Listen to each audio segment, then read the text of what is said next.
Was 67 years old, standing in my own driveway in the middle of January, wearing nothing but a flannel shirt and the khaki pants I'd put on that morning, watching my son-in-law slam the front door of the house I had built with my own hands 31 years ago. The temperature was 11 degrees. The wind was coming off the lake hard enough to make your eyes water the second you stepped outside. And my daughter, my only daughter, the little girl I had driven to piano lessons every Tuesday for 6 years, the one I had walked down the aisle at St. Leu, Augustine's, was standing at the upstairs window watching me and didn't open it. I want you to understand something before I go any further. I'm not a man who asks for much. I spent 28 years as a licensed civil engineer for the state of Michigan, got up at 5:30 every morning, packed my own lunch, came home, fixed whatever needed fixing, didn't complain. My wife Rosemary passed from ovarian cancer 11 years before any of this happened. I raised our daughter Vivienne mostly alone after that, because Rosemary was sick for 2 years before she went. I learned to braid hair from a YouTube video. I learned to sew a hem so Vivienne wouldn't go to homecoming with a dress dragging on the floor. I am telling you this because I need you to know the kind of man I am before you hear what they did. Vivienne married Trent Okafor in September, 8 years before that January night. He was 34. She was 31. He had a good jawline and a firm handshake and spoke with a lot of confidence about things he didn't entirely understand. I noticed that about him early, but Vivienne loved him, and he seemed to love her. And I told myself that was enough. I gave them the down payment on a house in Kalamazoo. $60,000. Money I had saved over 15 years.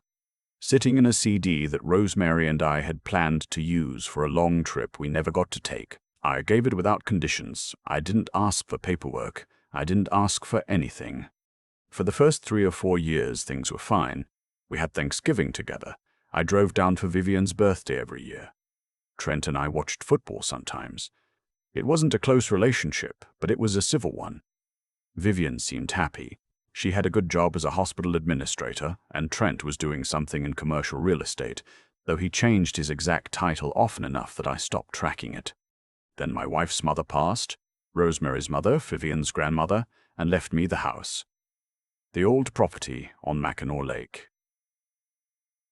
4 acres, a 2-story farmhouse built in 1948, a dock, a small outbuilding my father-in-law had used as a workshop. It wasn't a mansion, but in that part of Michigan, the land alone was worth somewhere between $400,000 and $500,000. A property assessor I hired told me the whole estate, house included, was closer to $600,000. I know now that this is the moment everything changed. Not for me. I didn't think about the property in terms of money. I had spent summers there with Rosemary. I planned to retire there, sit on the dock in the mornings, maybe learn to fish seriously instead of the half-hearted casting I'd done my whole life. To me, it was sentimental. To Trent, I understand now, it was a number on a spreadsheet. The shift was subtle at first. Trent started calling more, asking questions about the property. Was I planning to do anything with it? Had I spoken to a real estate attorney? Had I thought about estate planning? I answered honestly. I said I planned to live there, and that eventually, of course, Vivienne would inherit it as she was my only child. He seemed satisfied with that. For a while, then Vivienne started calling with concerns. Had I gone to the doctor lately? Was I taking my blood pressure medication? Was I driving okay? I want to be clear. None of these were unreasonable questions for a daughter to ask a 66-year-old father. But the frequency was new, and the tone. There was something clinical about it, like she was building a file. At the time, I dismissed that thought as uncharitable. I wish I hadn't. The suggestion that I move in with them came from Vivienne, but I found out later whose idea it actually was.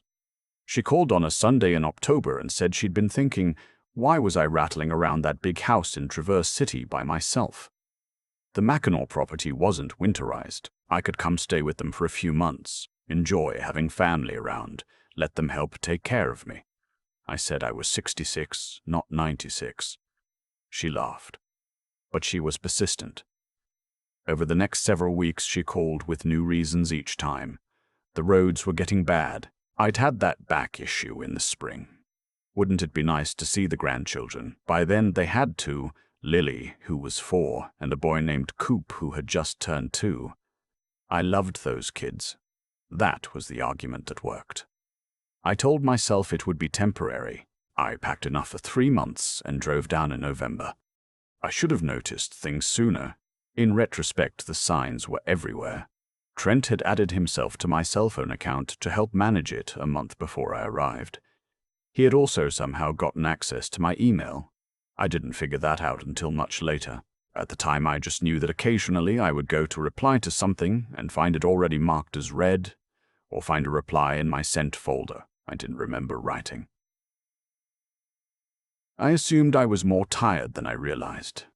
What I didn't know, and what I would only learn months later from my attorney, was that Trent had quietly contacted a property management company about the Mackinac Lake house in September, 2 months before I moved in. He had asked them about rental income projections and the process for listing a property where the owner was transitioning to assisted care. He had also made 2 phone calls to a financial advisor, not my financial advisor, a different one, to ask about the process of a parent signing over a property deed to an adult child to avoid probate complications. I was not transitioning to anything. I was in good health, drove myself everywhere, cooked my own meals, kept my own calendar. I had taken 1 blood pressure medication daily for 6 years, which is about as medically unremarkable as wearing glasses. Inside the house, things had a pleasantness that felt rehearsed. Vivienne cooked dinner most nights. The grandchildren were there, and that part was genuinely good. I read to Lily every night, built block towers with Coop on the living room floor, took them for walks when the weather held. Those moments were real. I held on to them later when the rest of it became impossible to think about. But Trent was working on something. I know the timeline now. In late November, he began telling Vivienne things about me. That I had left the gas on.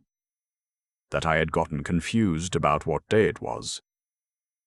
That I had snapped at him.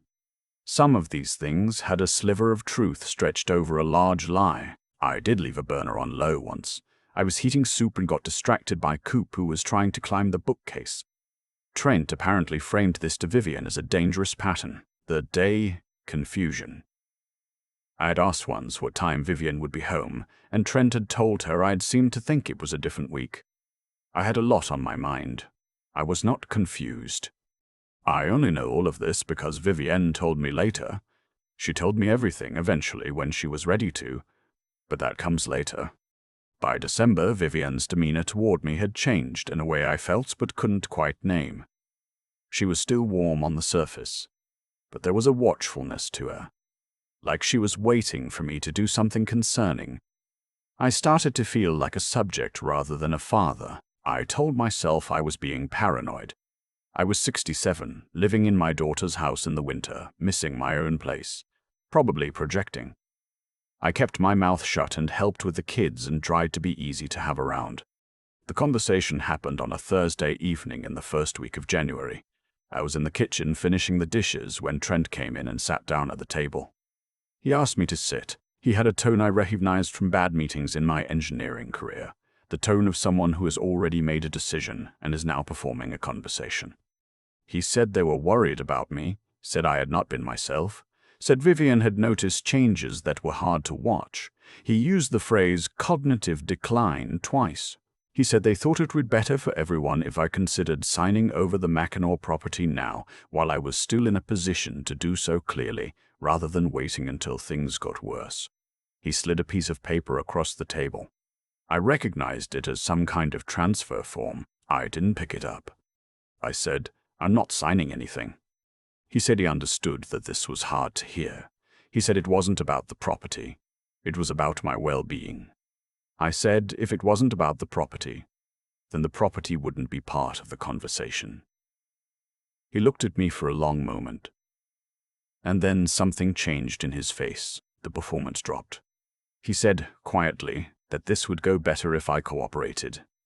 That if I made things difficult, there were other options. I said, "What does that mean?"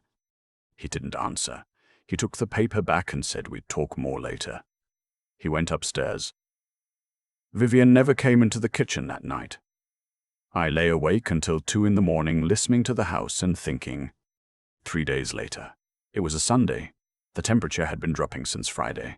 Forecast was calling for ice and wind.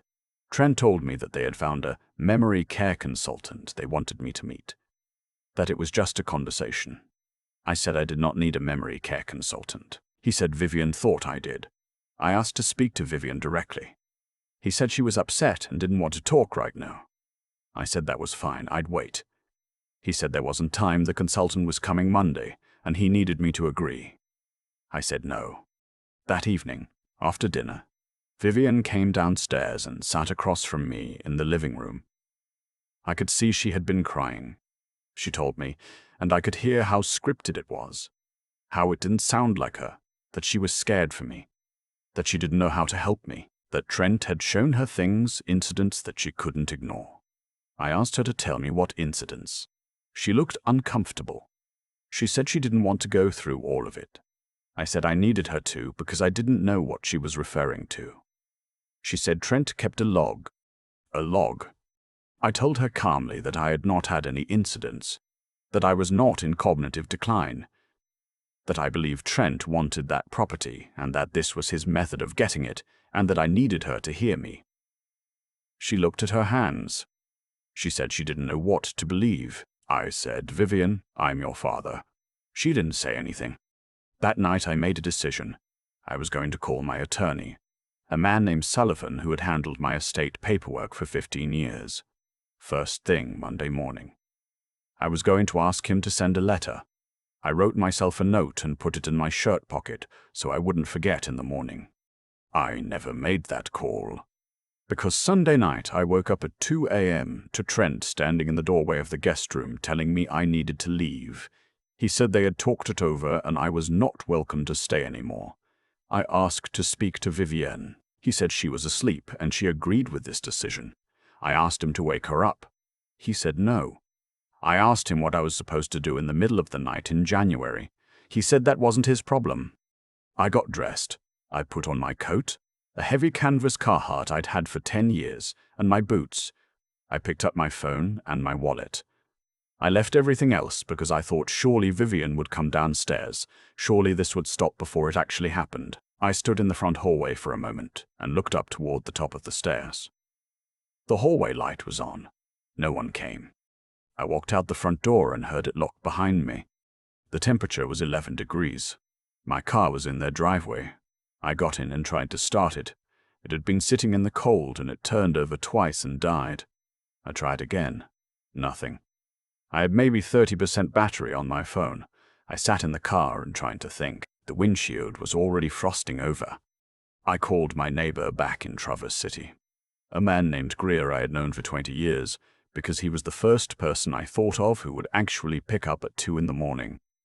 He picked up on the third ring. I told him what had happened. He said he'd call someone in Kalamazoo to come get me and told me to stay in the car. He called back within 10 minutes with a number for a cab company. The cab took 40 minutes to come. By that point, my hands were numb, even with gloves on.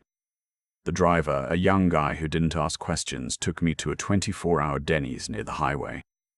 I sat in a booth and ordered coffee and waited for 6 a.m., when the La Quinta down the street would have someone at the desk who could check me in. I sat there with my hands around a coffee mug, and I thought about Rosemary.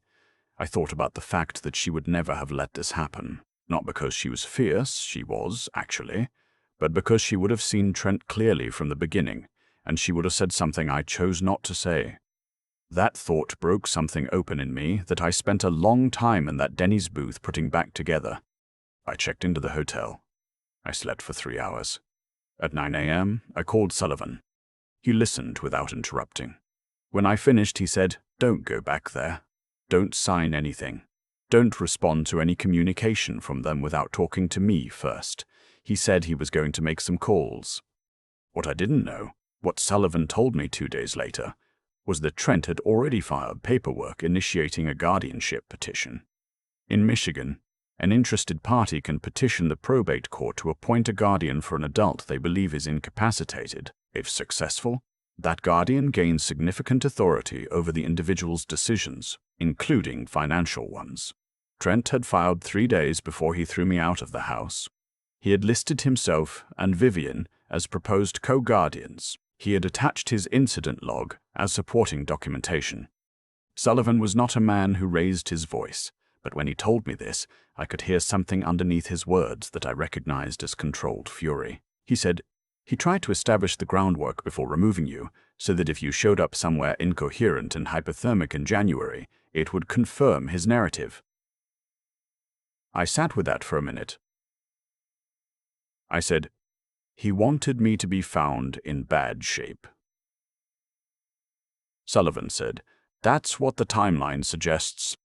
I want to tell you about the next part clearly, because I think people assume that when the legal system works, it works quickly and keenly. It doesn't.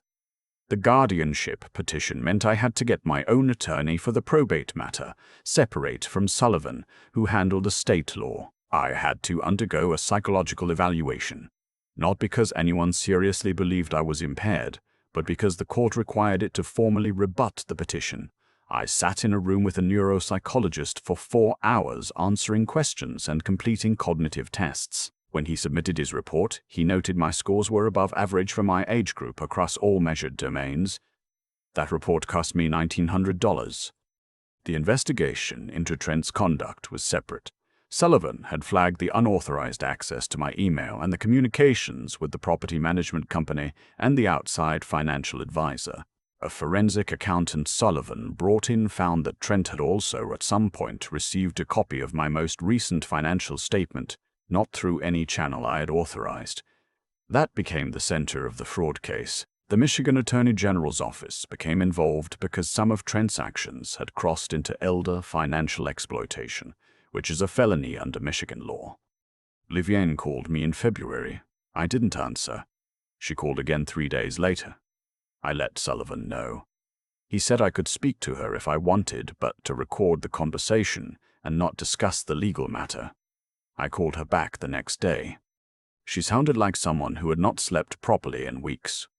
She said she needed to tell me something. I said okay. She said she had found things on Trent's laptop.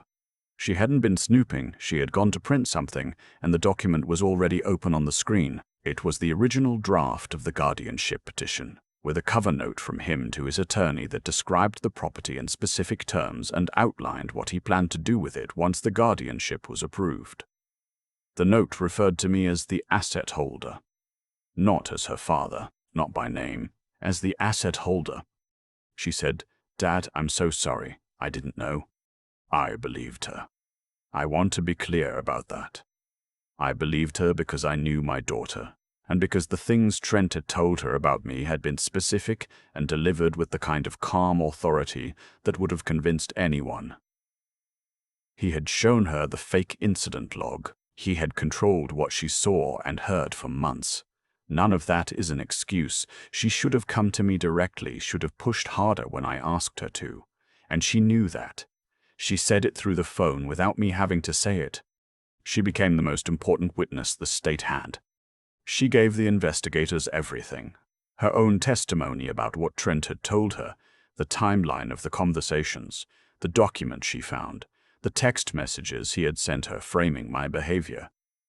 She cooperated completely without any agreement from the prosecution, without any immunity deal. She did it because she said it was the only thing that made her feel like herself again.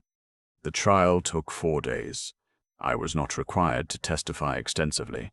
My deposition had covered most of what the prosecution needed, and the documentary evidence was strong enough that Trent's attorney couldn't do much with cross-examination.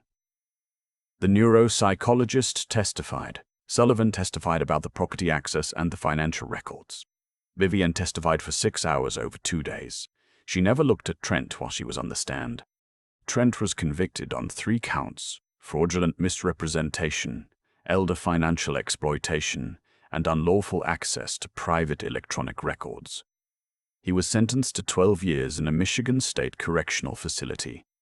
His attorney filed for appeal. The appeal was denied 14 months later. I am 69 now. The Mackinac Lake property is mine. I am sitting at the kitchen table in that farmhouse writing this down, looking out at the water. It is early October, the best time of year up here, and the maples along the north edge of the property are the color of something you couldn't describe to someone who hadn't seen them. I had the dock repaired last spring.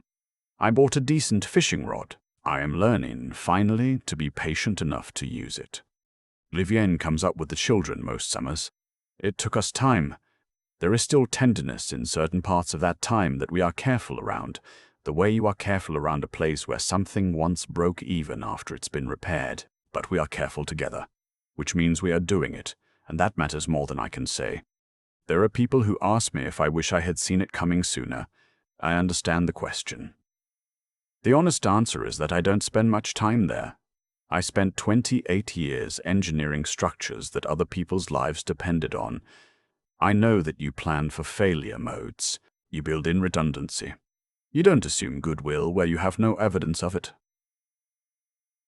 I didn't apply those principles to my own family, and that was a mistake I won't make again. But I also know that the reason I didn't is that I was a father, and fathers are not supposed to have to. Rosemary would have liked it up here this time of year. She always said October was the month Michigan finally showed you what it had been holding back all summer. She was right about that. She was right about most things. I sit on the dock in the mornings, and I think she would be glad I'm still here. I still think about that Denny's booth sometimes. 2 a.m, hands wrapped around a coffee mug, 11 degrees outside, and everything I had built over a lifetime sitting in a house I was no longer allowed to enter. There's a particular kind of quiet that comes with that kind of moment. Not peace, the opposite of peace. The quiet of a man who has just been shown something he can't unsee. What Trent did wasn't just dishonest. It was calculated, patient, and disguised as concern. That's the part that stays with me. He didn't come at me with open greed. He built a story, told it to my daughter slowly over months, and let her believe it until she couldn't see me clearly anymore. That takes a certain kind of character, or rather, the complete absence of one. A man without integrity doesn't always look like a villain. Sometimes he looks like someone who's worried about you. I've thought a lot about what allowed him to get as far as he did. Part of it was my own blind spot. I trusted the relationship without verifying the person. I gave the $60,000 without conditions, not because I was naive about money, but because I believed that trust between families should be unconditional. I still believe that in the right circumstances, but trust without discernment isn't virtue. It's a door left unlocked. What I know now is that real integrity, the kind worth having, includes the clarity to recognize when someone else has none. Vivienne had to find that clarity too, and it cost her more than it cost me. I was the one in the cold that night. But she was the one who had to look at a document on a laptop screen and understand that the man she had married referred to her father as the asset holder. I cannot imagine that moment. I don't try to. What I know is that she made the harder choice. She didn't protect herself, didn't negotiate, didn't wait to see which way things would land. She walked into that investigation and told the truth completely, and that required a kind of moral courage that I was proud of, even when I was still too hurt to say so directly. What saved me wasn't luck. It was the combination of knowing who to call, being willing to make the call, and refusing to sign a single piece of paper no matter how much pressure was applied. That's something I want to be clear about. Staying clear-headed in the worst moment. That's not a personality trait you're born with. It's a discipline. It's what happens when you've spent decades making careful decisions under pressure, and you don't abandon that habit just because the pressure is personal instead of professional. The law worked in this case. Not quickly, not cleanly. But it worked. And the reason it could work is that Trent had underestimated something fundamental, that a man who has spent his life doing things the right way tends to have records, relationships, and a reputation that hold up. Sullivan had known me for 15 years. Greer picked up the phone at 2 a.m. The neuropsychologist's report was unambiguous. None of that was an accident. It was the accumulated result of a life lived with some consistency of character. I'm 69 now. The maples are turning outside. The dock is solid. I have learned to be patient enough to actually fish. Rosemary would laugh at that. She always said I was the most impatient man she had ever met. I think she meant it as a compliment. I choose to take it that way. Whatever comes next, I am still standing on ground I earned and kept, and that is enough.